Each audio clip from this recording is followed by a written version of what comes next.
and we're going to stick with the kind of broader crypto theme for a bit here. I want to welcome Julia back to the stage to talk all things AI and cryptocurrency with Grant McCarty, Executive Director of the Bitcoin Policy Institute, and Peter van Valkenburgh, who is the Executive Director of Coin Center. Please welcome them to the stage, and thank you so much. Thank you.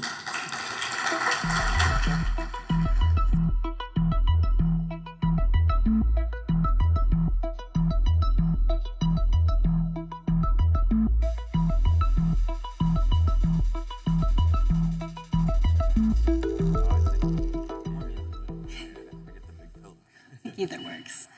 Thank you both so much for being here. It's great having you both. So you both come from the world of crypto policy. Starting there, can you explain a little bit about where you each are coming from at the Bitcoin Policy Institute and Coin Center? Well, you guys were around first, so go for it. That's fair. So Coin Center, my organization, is an independent nonprofit that's based here in Washington, D.C., and has been educating policymakers at the agencies, in Congress, about cryptocurrency technologies since 2014, which, if you know crypto, makes me like older than, well, I guess it's like dog years, right? So I think, you know, a big part of like my base of knowledge vis-a-vis new challenges with AI is we've watched the last 10 years where a largely software-based technology that is available and permissionless, might be open source software even, that a user can run individually, or they might rely on a big corporation to run it for them, has incredible policy implications if that software enables them to do powerful things. Bitcoin, of course, would allow me to send millions of dollars to a random person in Singapore with no intermediaries, with just open source software in between. And AI, of course, gives me like the global corpus of human knowledge at my fingertips and an ability to sort of shape it into what I need as an understanding of my world, all basically on my own, depending on which models I use and which companies I rely upon. Those policy implications are profound, and how we regulate those things is very difficult, because it's one thing to regulate a big corporation that has an obvious customer business model. It's like, no, you're taking the affairs of people in hand and you're a trusted entity, so you are deserving of regulation. It's another thing, in this country at least, to try to regulate someone who's primarily engaged in software development. If you actually say, you're not allowed to do that work until you first get permission from us, there's a very good argument that that actually violates the First Amendment of our Constitution. So Coin Center's work in large part has been trying to flesh out the barrier or the line between a trusted person in these spaces, whether it's crypto or in the future AI, and a person who's not in a trusted position, is more like in a research, publishing, scientific position, who isn't deserving of permission-based regulation.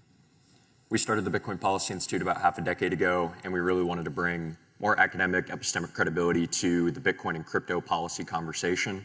There were very few, I would say, grown-ups in the room in those policy conversations. One of them is sat next to me.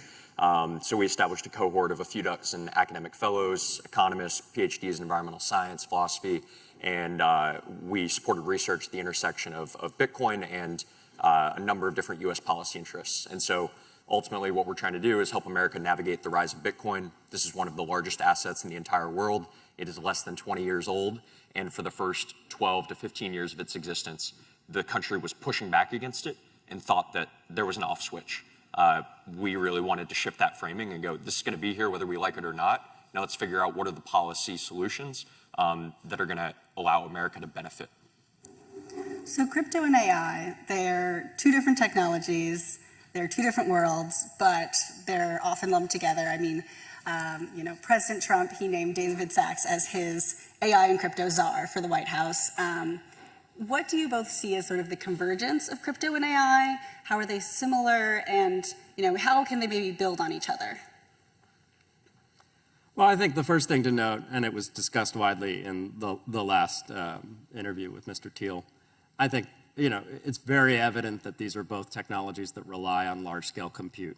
So large-scale compute, data centers, the underlying grid and electrical infrastructure that's necessary to power them are a big marker of international competitiveness, of being able to deliver these new tools and benefits to users, and the policy implications of, like, is this going to improve the grid? If you talk to some people, they'll say that it's a massive waste of electricity.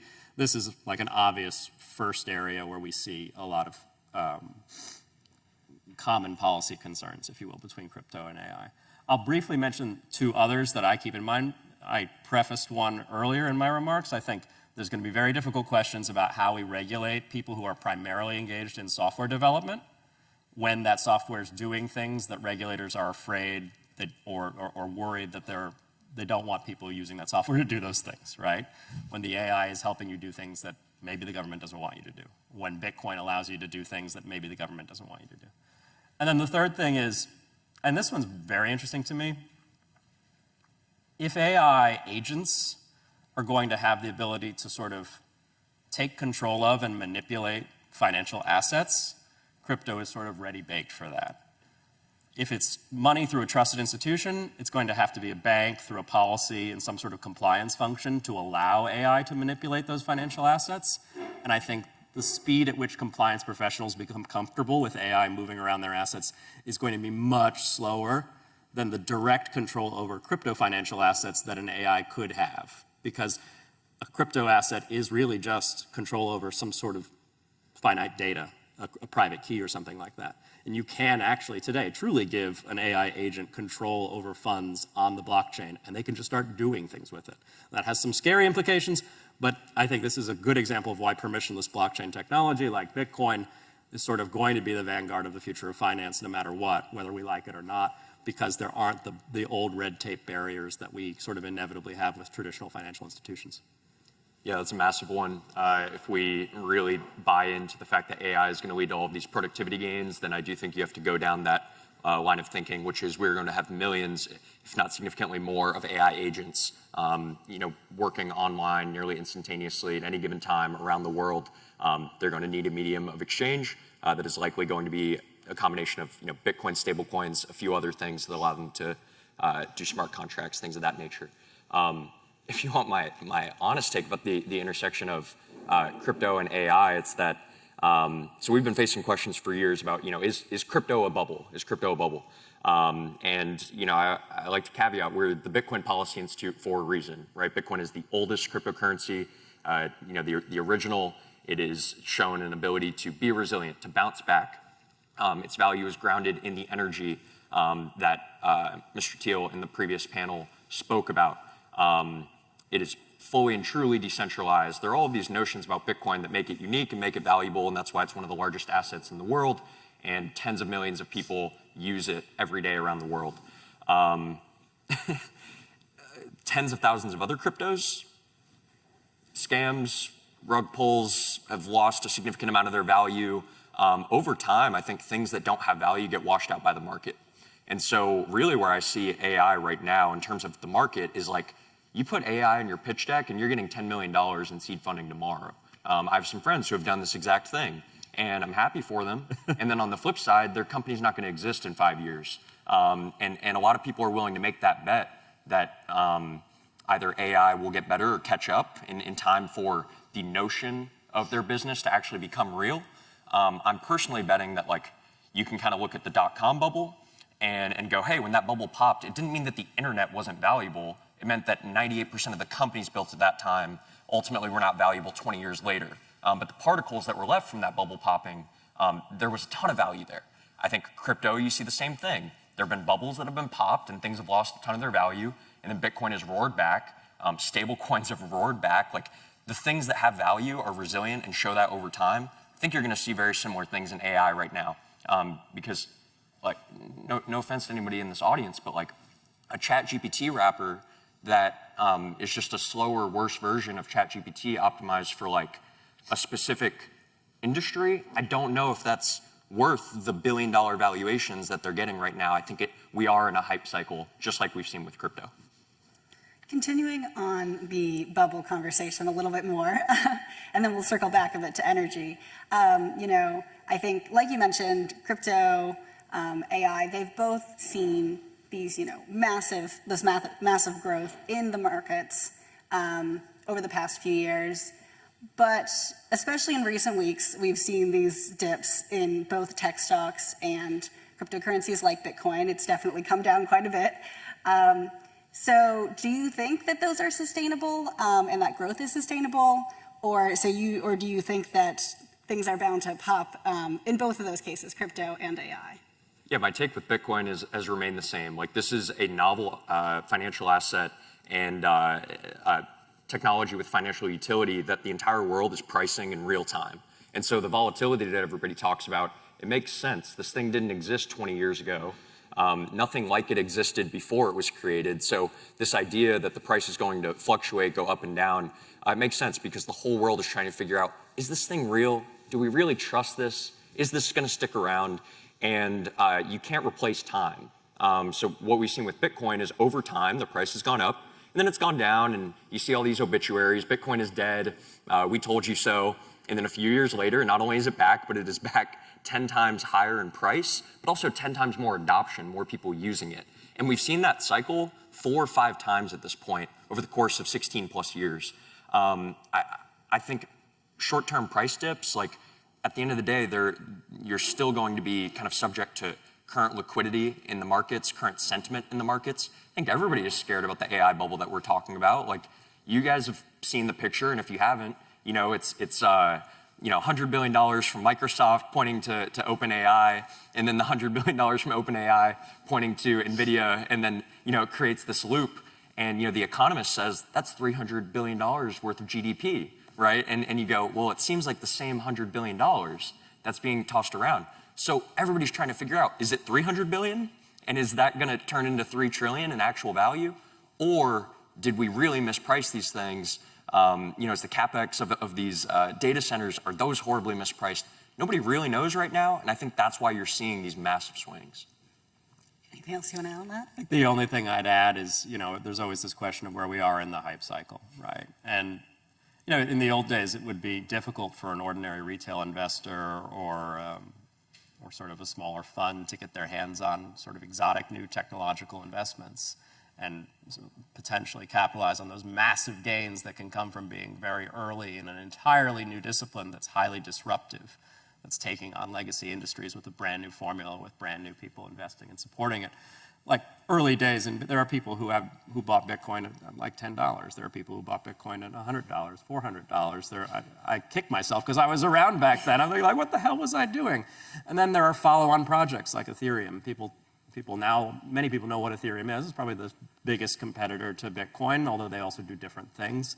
Ethereum only raised $30 million in its original token generation event, or ICO, as it was regrettably called for regulatory reasons. That's actually a minuscule amount compared to the giant ICOs or token sales that happened in 2016 and 2017, where projects were raising billions of dollars. And the return on that was obviously not going to be what it was on those early Bitcoin and Ethereum type projects. And yet I think everybody sees, you know, their one friend who did it early, or if at an institutional level, the one fund that actually got it right, and they think, well, we'll just recreate it. But that is the insanity of the hype cycle. And I think we're probably beyond that with AI as well. I think we're already in the point where we're just manufacturing innovation because people are upset they missed the original, like being able to buy NVIDIA back when they were just making Ethereum GPUs for gamers, and not actually like the future of the entire global economy. Well, we're almost at time here, so just one other question that I wanted to skip ahead to, which is that both crypto and AI, they have this opportunity to sort of remove humans from the equation in some cases. All the humans. Not all the humans. You know, especially in, you know, decentralized finance, you're removing some of those intermediaries, similar with agentic AI. You know, how do you think lawmakers should be thinking about regulating this in that context with consumer protections, who's liable?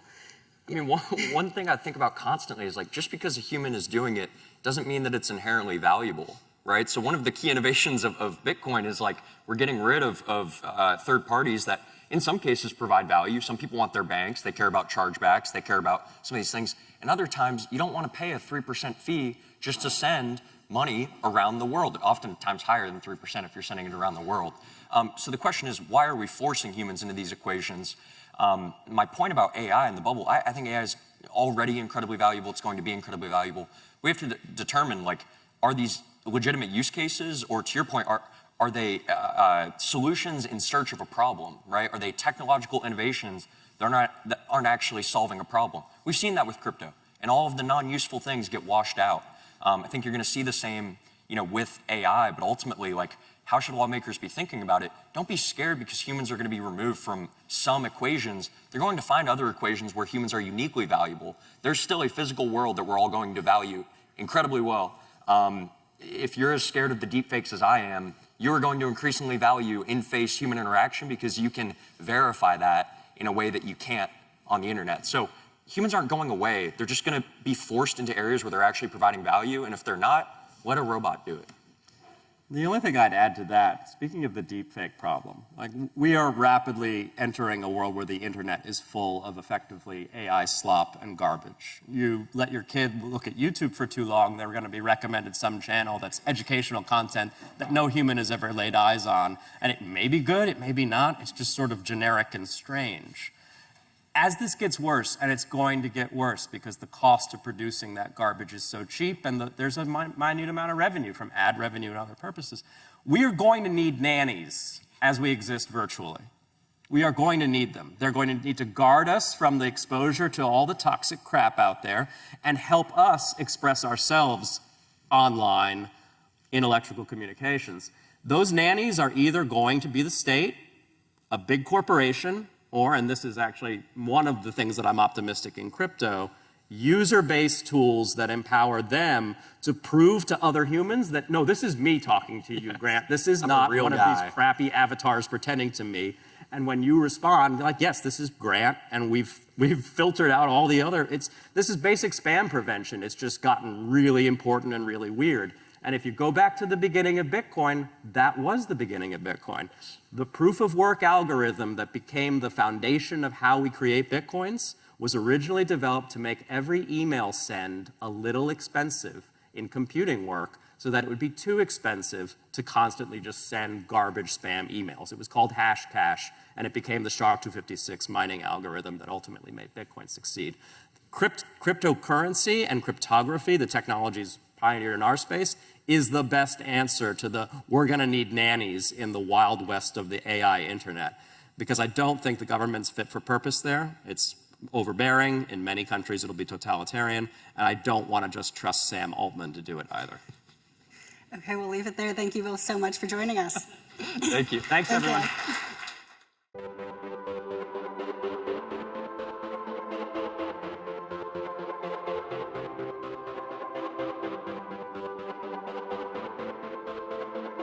Okay.